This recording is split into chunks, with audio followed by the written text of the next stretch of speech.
원장님, 네. 이 정도 사안은 고발 조치할 사항이 아니었다고 지금 말씀하시는 거죠? 그리고 감사원에서도 감사하고 나서 문제 없음 이렇게 결론 내린 것 같은데.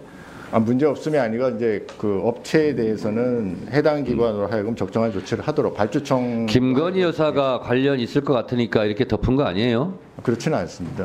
따져봅시다. 예. 다음은 이건태 의원님 질문해 주세요. 예, 경기 부천 비영 출신 이건태 의원입니다. 디지털 증거물을 강제로 확보하려면 우리는 헌법과 형사소송법에 의해서 판사가 발부한 영장에 의해야 됩니다. 근데 감사원은 그 51조, 감사원법 51조, 감사방해죄 이걸 가지고 실질적으로 감사 대상 기관, 공무원, 임직원뿐만 아니라 감사 대상 기관 외에 사람들에 대해 또는 기관에 대해서도 강제 수사가 가까운 권한을 행사해 가지고 디지털 증거물을 수집하고 있습니다. 이 51조 내용이 뭐냐면 정보 또는 자료의 제출이나 출석하에 답변할 것을 요구받고 또 정당한 사유 없이 이에 따르지 아니한 자, 그러면 1년 이하의 징역이나 1천만 원 이하의 벌금에 처하도록 돼 있어요.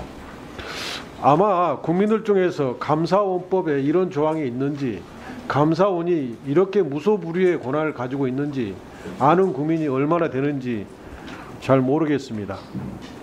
그런데 감사원이 윤석열 정부 들어서서 2022년 7월 8일 날 디지털 자료 수집 및 관리 규정을 개정했습니다. 근데 개정이 아주 개악이에요. 3조 3호를 보면 수집한 디지털 자료를 감사 목적 외의 용도로 이용하거나 디지털 자료에 포함된 개인정보 또는 비밀 등을 누설하여서는 아니 된다. 이 규정을 삭제했어요. 다음 화면 보여주세요. 그리고 5조의 실시 기준이 있는데 이 굉장히 중요한 조항이거든요.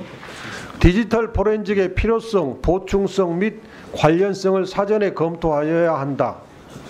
디지털 포렌식의 필요성, 보충성, 관련성에 대한 판단 기준은 다음 각호와 같다. 필요성 부분을 보면 변산 판정이나 중징계, 범죄 행위에 해당되는 경우에만 포렌식을 하도록 되어 있습니다.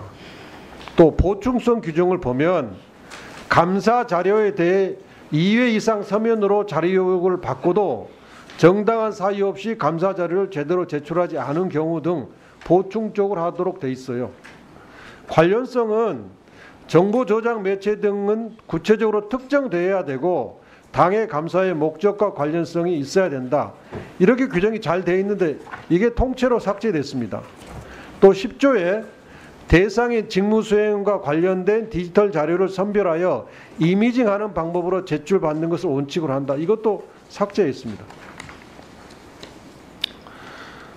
자, 이제 이렇게 삭제한 다음에 감사원은 영장 없이 광범위한 디지털 증거를 수집해가지고 검찰로 이것을 수사 참고자라는 명목으로 넘기고 검찰이 이것을 토대로 수사하는 체제가 구축됐습니다. 그러니까 감사원이 검찰의 압수수색 과로 운영된 거죠.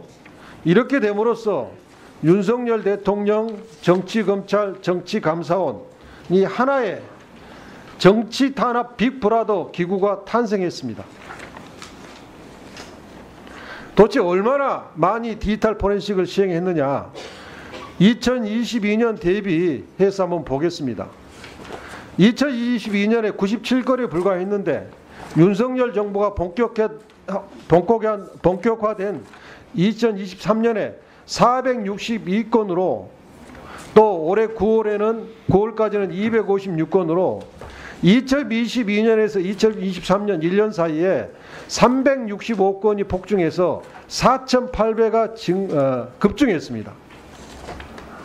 감사원이 연간 수백 건의 디지털 포렌식을 남발한 것이 통계로서 확인된 겁니다. 근데 정작 아까 지금 다른 의원님들이 질문했던 대통령실 관저 이전 공사 감사에는 디지털 포렌식을 단 한 건도 시행하지 않았어요. 국민감사 청구로 국민 723명이 동의로 요구된 이 중대한 감사에서는 한 건도 디지털 포렌식을 실시하지 않았어요. 봐주기 감사이고 혹시 이걸 했다가 덮을 수 없는 것이 나오면 어떻게 하나 두려워서 못한 거죠. 감사원에서 디지털 포렌식 통계 자료를 보면 정치 표적 감사에 디지털 포렌식이 남발됐다는 것이 뚜렷이 드러납니다. 2022년도 윤석열 정부 들어서 성남시 백현동 특혜 의혹 감사에 14건, 방통위 정기 감사에 18건, 신재생에너지 실태 감사에 무려 84건, 또 2023도 경기도 정기 감사에 10건 등 전 정부 또 이재명 대표 수사 등의 이 정치 감사, 표적 감사가 악용됐다는 게 수치로서 확인이 됩니다. 그럼 이게 정치 감사가 아니고 표적 감사가 아니면 무엇이겠습니까? 감사원장께 묻겠습니다. 예.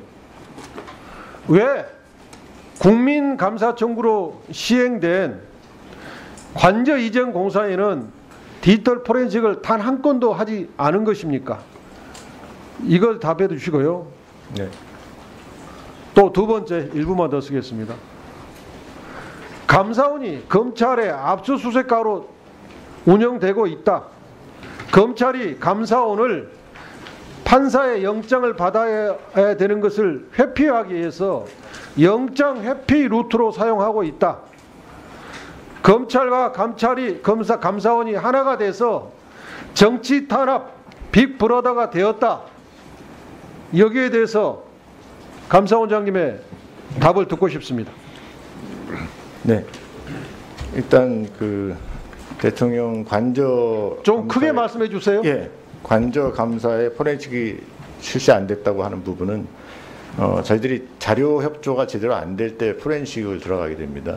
근데 제가 보고받기로는 뭐 자료 협조가 충실히 잘 됐다고 들었습니다. 포렌식을 할 필요성을 느끼지 못해서 안 했다고 얘기를 들었고요.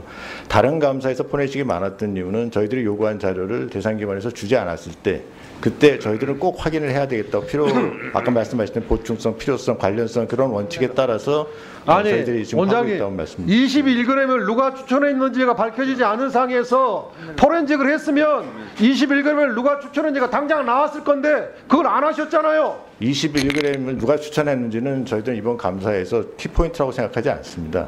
저희들이 그 수의계약 자체가 적법했고요. 모든 부패와 부정의 원인이 누가 추천했는데 출발하는데 그게 왜 아니요, 감사의 그러니까 포인트가 아닙니까? 아니 결과가 안 좋으면 물론 쫓아 올라가서 누가 이렇게 지시를 했고 누가 권유했고 했는지를 저희들이 21g이 건설사로 기본법상 무면허업자인데 무면허업자라고 하더라도 누가 추천했는지가 감사의 그 핵심이잖아요. 계약 자체는 이게 보안 시설이고 또 전체적으로 21g 증표 그래서 무면허 감사원이 정치 감사원이 된 겁니다. 아니 저희는 그렇게 생각하지 않고요. 그 감사원장은 그렇게 생각 안 하지만 국민들이 그렇게 생각할 수밖에 아니요, 없죠. 국민들도 저희들 감사 결과 보고서를 보시면 그렇게 이해하실 거라고 생각을 합니다.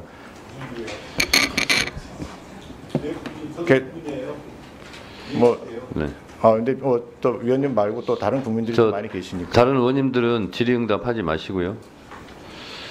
다음은 오늘 오전 마지막으로 박준태 의원님 질문하세요. 예, 국민의힘 박준태 의원입니다. 소위 감사완박법으로 불리는 감사원법 개정안이 제22대 국회에서 다시 등장했습니다. 2020